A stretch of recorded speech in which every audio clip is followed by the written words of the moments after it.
Hello दोस्तों, मैं रमन शुक्ला। स्वागत है आपका रमन ला क्लासेस में। आज हम बात करेंगे Allahabad university LLB entrance exam के बारे में और जानेंगे उसका पेपर कब तक होगा, तैयारी कैसे करें और अगर अब तक आपने तैयारी नहीं स्टार्ट की है तो आगे का आप पैटर्न क्या फॉलो करें। स्टूडेंट्स, काफ़ी लॉन्ग टाइम के बाद आप लोगों से मुलाकात हो रही है। कुछ निजी कारणों की वजह से आप लोगों से मुलाकात नहीं हो पाई। क्या हुआ कि पहले मैं लखनऊ हाई कोर्ट में वकालत करता था, फिर मुझे अचानक दिल्ली हाई कोर्ट शिफ्ट होना पड़ा एक एग्ज़ाम के ज़रिए। लेकिन फ़िलहाल मैं शिफ्ट हो गया हूँ और अब मैं प्रयास कर रहा हूँ कि आप लोगों के लिए डेली वीडियोज़ लेकर आऊँ। स्टूडेंट्स, इलाहाबाद यूनिवर्सिटी ने होली के पहले एक नोटिफिकेशन जारी किया था कि वो जितने पीजी कोर्सेज हैं इलाहाबाद के, उनके लिए क्या करेगी, एक बैठक करके एक डेट निकालेगी फॉर्म की। तो जैसा मैंने आप लोगों को पहले भी बोला था कि इलाहाबाद यूनिवर्सिटी का जो फॉर्म है एलएलबी का, वो पीजी के अंडर आता है। और पीजी का फॉर्म कब तक आ सकता है? पीजी का फॉर्म आपका 15 मई, मतलब मुझे तो जहाँ तक लग रहा है, जो इलाहाबाद यूनिवर्सिटी से पता चला है, जो नोटिफिकेशन जारी हुआ है उसके ज़रिए, तो 10 अप्रैल से पहले भी आ सकता है और 10 अप्रैल से और 20 अप्रैल के बीच में भी आ सकता है। यहाँ तक ये बिल्कुल कयास लगाया जा रहा है। दूसरी बात, एक बात आप बिल्कुल क्लियर करके चलिएगा कि आपका जो एग्ज़ाम है वो इस बार 15 मई के बाद और 1 जून के बीच में, 15 मई से 1 जून के बीच में हो सकता है। तो इसका बिल्कुल अपने दिमाग में एक माइंड मेकअप करके चलिएगा कि आप 15 मई तक अपना कोर्स कंप्लीट कर लीजिए। देखिए, मैं आपको एक चीज़ और क्लियर करना चाहता हूँ कि अगर आपने अभी प्रैक्टिस या कोर्स कवर करना स्टार्ट नहीं किया है तो स्टार्ट कर दीजिए। रीज़न क्या है कि इलाहाबाद यूनिवर्सिटी का सिलेबस इतना भी कम नहीं है जितना बच्चे समझते हैं। वो समझते हैं कि अरिहंत की या किसी भी शिल्पी पब्लिकेशन की, किसी भी पब्लिकेशन की अगर वो बुक सॉल्व कर लेंगे तो उनका निकल जाएगा। ये आपका मिथ है, ये आपका भ्रम है। आपको अच्छे से लूसेंट कवर करनी पड़ेगी, आपको इंग्लिश और हिंदी पे टाइम देना पड़ेगा, क्योंकि कंपटीशन लेवल हर ईयर बढ़ जाता है Allahabad university LLB entrance exam का। हम लोग 2018-19 से देखते चले आ रहे हैं, पिछले 5-6 सालों से, कि कट ऑफ कभी 180, कभी 196, कभी 190, कभी 187 इस तरीके से जा रही है। मतलब हमेशा कट ऑफ 180 प्लस रह रही है। और अगली बार ये भी नहीं कहा जा सकता कि आपकी जो कट ऑफ रहेगी वो 190 के नीचे रहेगी या 180 के नीचे रहेगी, क्योंकि हर बार जिस तरीके से कंपटीशन बढ़ रहा है उस तरीके से यही लग रहा है कि अगर आप 200 नंबर लाए हैं तभी आप अपने एग्ज़ाम में सेफ हैं, एडमिशन मेन कैंपस में लेने के लिए सेफ हैं।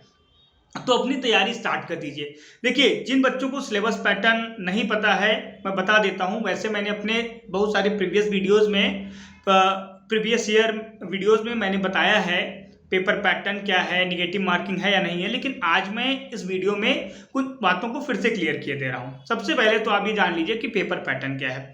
देखिए, पेपर में 150 क्वेश्चन आते हैं। कितने? 150 क्वेश्चन।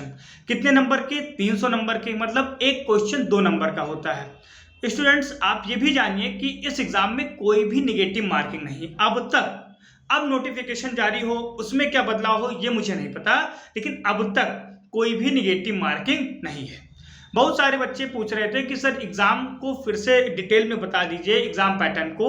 तो देखिए, पहला जो पोर्शन है वो है लैंग्वेज कंप्रीहेंशन का। 25 क्वेश्चन आते हैं हिंदी के, 25 क्वेश्चन आते हैं इंग्लिश के, जिसमें आपके ग्रामर और ओकैब पोर्शन दोनों, हिंदी और इंग्लिश, ये मैं वीडियो की लिंक दे दूंगा जिसमें मैंने डिटेल वीडियो डिस्कशन किया है। उसके बाद आता है दूसरा स्टेज या दूसरा पोर्शन, वो होता है जीएस और करंट अफेयर का। जीएस में आपका polity, history, geography, economics, science, static, GK, सारे मिसलिनियस, ये सारी चीजें होती हैं। और उसके बाद जो आपका आता है स्टूडेंट्स, वो आता है करंट अफेयर। करंट अफेयर में आपका कौन अवार्ड्स पाया, स्पोर्ट्स में क्या है, चुनाव क्या हो रहे हैं, लीगल करंट अफेयर क्या है, ये सारी चीजें आपके पूछी जाती हैं करंट अफेयर में। ठीक, अवार्ड्स किसको क्या मिले, ज्ञानपीठ पुरस्कार किसको मिला, बुकर अवार्ड किसको मिला, या फिर फिल्म फेयर किसको मिला, ये सारी चीजें अवार्ड्स में कवर होती हैं। स्टूडेंट्स, फिर के बाद आपका आता है थर्ड पोर्शन, वो 50 नंबर का आता है, उसमें रीजनिंग और लीगल पोर्शन रहता है। लीगल पोर्शन में आपका टॉर्ट्स हो गया, कॉन्ट्रैक्ट हो गया, आईपीसी के कुछ पोर्शन हो गए, लीगल मैगजिम हो गए, सीआरपीसी के कुछ पॉइंट हो गए और सीपीसी के कुछ पॉइंट हो गए, जैसे सूट पूछ लिया जाता है, प्लीडिंग पूछ लिया जाता है, प्रिंट पूछ लिया जाता है, डिक्री पूछ लिया जाता है। इस तरीके के पॉइंट्स आप लोगों से पूछ लिए जाते हैं। स्टूडेंट्स, मैं आप लोगों को एक बात और क्लियर करना चाहता हूं कि अगर आप लोग अपनी प्रैक्टिस नहीं स्टार्ट किए हैं तो स्टार्ट कर दीजिए, क्योंकि टाइम आपके पास काफ़ी कम बचा है। मैक्सिमम आपके पास 40 डेज, आप मान के चलिए कि अगर आप 40 डेज हैं, अगर आप उसमें अच्छे से तैयारी कर लिए तो।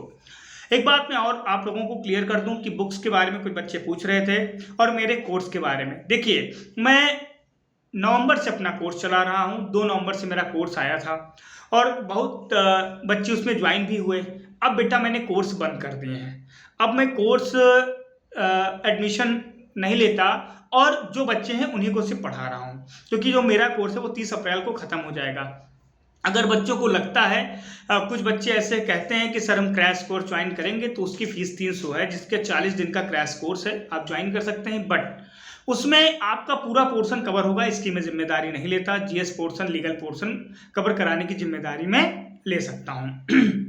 बुक्स के बारे में बात कर लूँ, बुक्स के बारे में आप पढ़ सकते हैं, लूसेंट ले सकते हैं जीएस के लिए, करंट अफेयर ले सकते हैं, घटना चक्र की ले सकते हैं, दृष्टि की ले सकते हैं, और हिंदी के लिए आप पृथ्वीनाथ पांडे ले सकते हैं, इंग्लिश के लिए आप लूसेंट ले सकते हैं, आप पैरामाउंट की एक बुक आती है उसको फॉलो कर सकते हैं, आप जर्नल इंग्लिश आती है उसको फॉलो कर सकते हैं, और रीजनिंग के लिए आप RS अग्रवाल ले सकते हैं, लूसेंट ले सकते हैं, और लीगल एप्टीट्यूड के लिए आप एक सीरीज आती है जनरल अवेयरनेस की या फिर लीगल एप्टीट्यूड की या फिर शिल्पी की, उसे आप फॉलो कर सकते हैं।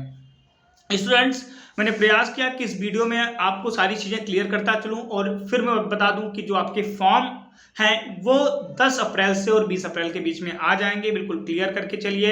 LLB के लिए परेशान मत होइए, क्योंकि मैं टाइम टू टाइम आप लोगों को अपडेट करता रहूँगा, और मेरा प्रयास यही है कि अगर मुझे फुर्सत मिलती है तो पर डे में लीगल मैगजीन के वीडियो अपलोड करता रहूँगा। लीगल मैगजीन काफ़ी ज़्यादा टफ होती है, मैं प्रयास करूँगा कि लीगल मैगजीन आप लोगों को बताई जाए, समझाई जाए।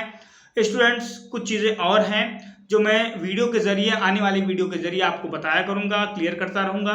तो अगर आपको ये वीडियो अच्छा लगे और लॉ के बारे में और कोई जानकारी चाहिए तो बने रहें हमारे चैनल पे। धन्यवाद।